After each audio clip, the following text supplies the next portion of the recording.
What's up, YouTube? It's Eli, man. We back with another video, and as you can see, you know what time it is. Some more SC content. So, yeah, no, I haven't uploaded a video in a while. Did I give you guys an update? No, I haven't dropped that video yet. Well, basically, long story short, SC's back and good to go. Got my guy Jamie here with me. He helped me do him and his homie, shout out Emmy, he helped me do the body work yesterday. So body's pretty much straight. I got to primer that fender, but I'll worry about that later. But got the body straight and stuff. So I'm just doing all the little things. About to wrap the car in like a week or two. So today though, as you can tell by the title, the cheapest, budget, easiest, whatever you want to call it, for the SC300, 400, and Toyota Soar. It's basically the best angle kit. I've seen a bunch of people run them.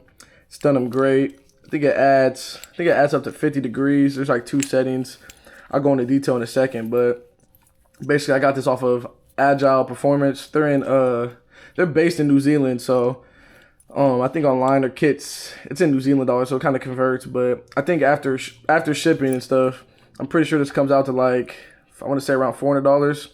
And as you can see, for a quote-unquote angle kit, this is looks to be pretty simple install. You basically just, you're going to take off your tie rod ends, your outer tie rod ends, you're going to screw this in, lock it in place, you know, install all this stuff. I'll show you when I get to the point, but yeah, that's basically it, and it's supposed to add a lot of angle. So, yeah, so we're going to try to get this knocked out today. I'm going to take the wheel off, blah, blah, blah, blah. Actually, I'm going to raise the car, and then I'm going to show you the before, and then I'll show you the before and after. So I'm going to raise the car. I'm going to do full lock this way, show you, and then I'll install it, go through that, and then show you the full lock the other way, or with that installed, and show you the difference. And so, also disclaimer, so it comes, I know in some other ones they show the angle settings, but I'm pretty sure the inside ones, the more angle, I guess I could say, like, so less angle, more angle. I know he ships it on less angle, so be aware of that. You're gonna have to take this out, you can basically take this out, and then you move it into here, and then yeah, so do that. But do be aware, like I said, when you do that, I watched another video of somebody installing it, and when they were full lock, they were hitting control arm, so they had to buy a spacer. I'm not sure how big. Now these wheels are pretty narrow, that's why I bought them, because I'm just gonna get them as some spares, but I think they're like 18 by 8. They're either 18 by 8.5 or 18 by 9. I'm not sure. I don't remember. But I'm going to show you. And we're going to see if I hit control arm or not. If so, I'll just order some spacers, because my fitment's already terrible on my knee spacers anyway. So I wasn't really tripping. But yeah, we'll show you that. And then, yeah, that's pretty much it. So let me get it jacked up in the air, and then I'll show you the before. All right, so I'm going to show you guys the before full lock. Go ahead. And that right there is full lock. Terrible angle. And so that's the before, and now we're gonna start with the install.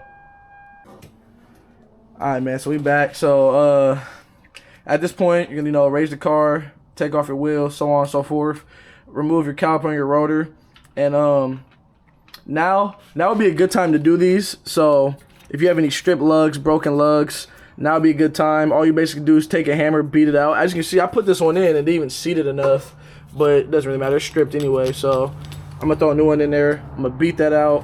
You put it in, and then when you put everything back on, you'll just tighten the lug to it, and it should cinch it in enough.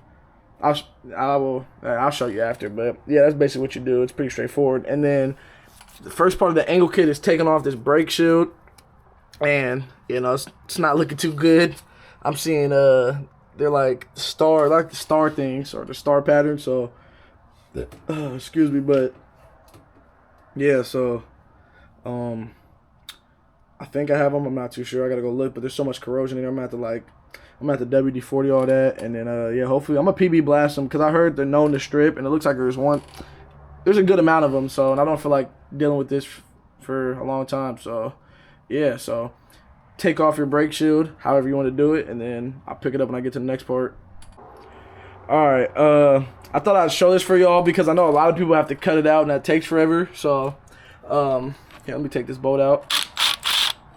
Should be good, but as you can see, my little contraption here. So, got the drill, got a baby extension, and then I got the small stuff I got this off a TikTok shop, bro. Came in clutch. Okay. It's the 30.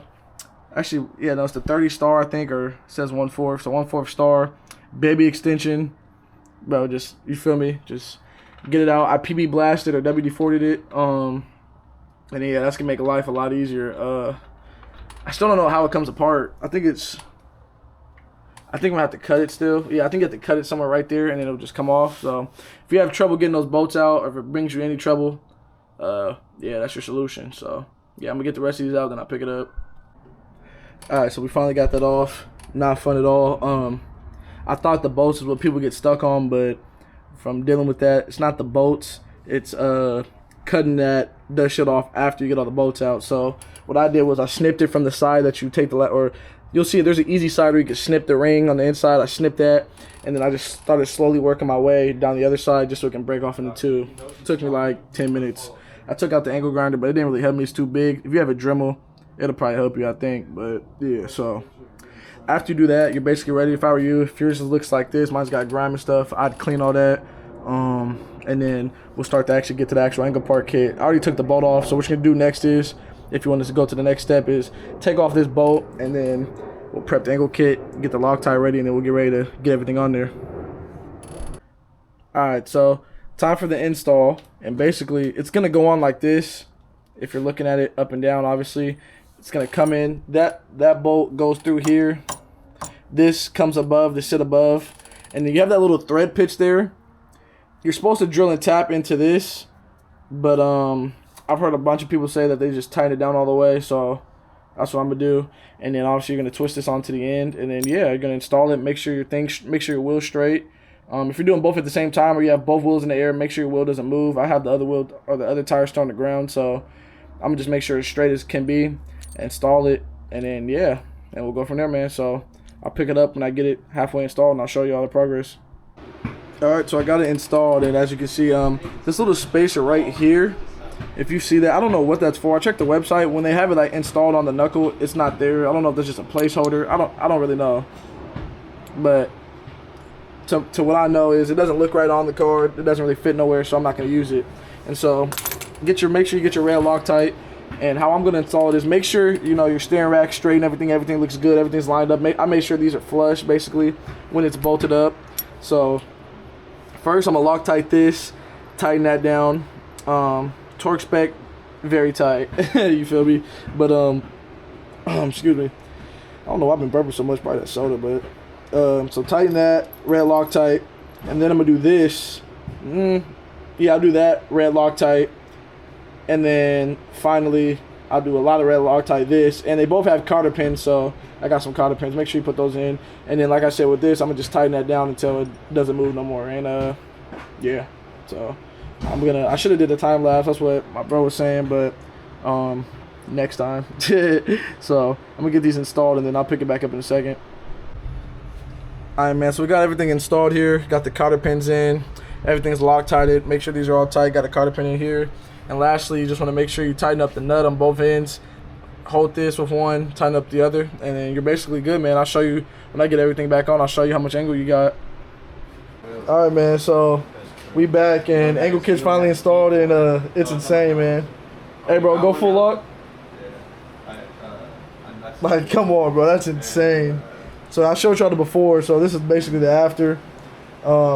This is on max setting. I'm hitting, so regardless, no matter what wheels you got, you're gonna need spacers. And I recommend upper camber arms, because when you're full lock, there's a bit of positive camber. You probably can't see it on camera, but you'll know what I'm talking about if you get this kit. But yeah, so yeah, man, it's a pretty easy install. And like I said, the hardest part was really just taking off that dust shield, so you'll be good. But I'm gonna do the other side, and then I'll show y'all after, man. So talk to you in a few. What's up, YouTube? It's Eli. Yeah, no outro in the garage today, I guess. So I made this video a couple months ago, and I never got to finish it. I never got to get it down, take it out, really show y'all everything. Unfortunately, you know, I had other things happen, and this, that, and the third. But besides that, yeah, I mean, you get the gist of the video. It's just a little install, nothing crazy. It's still good content, so I figured I'd use it, you know.